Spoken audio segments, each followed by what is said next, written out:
මම දැන් ඉන්නේ අතහැරදාපු නෙළුම් කුළුනේ.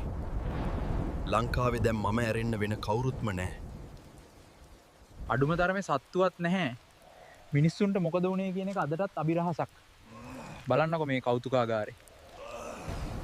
ගාලු කොටුව කාලයක් විදේශිකයන්ගෙන් පිරිලා තිබුණා. ඒත් දැන් පාළු මුහුද විතරයි හතර වටෙන්ම.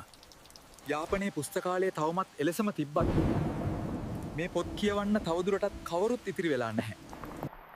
මම දැන් ඉන්නේ නුවර. මේ දේවල් නටබුන් වෙලා ගිහින් දැනට අවුරුදු 20ක් වෙනවා. කොටුව දුම්රිය ස්ථානයටත් ආවා. මේක නම් වෙනම වයිබ් එකක් යාළුවනේ. ඔන්න ගයිස් මං ආවා නයින් ආච් පාලමට සොබාදහම විසින් නැවත මේ හැම දෙයක්ම අත්පත් කරගෙන. මම හරියට නිකන් ලාස්ට් ඔෆ් අස් එහෙමත් නැත්නම් වෝකින් ඩෙඩ් වගේ ගේම් එකක් ඇතුලේ ඉන්නවා වගේ දැනෙනවා යාළුවනේ.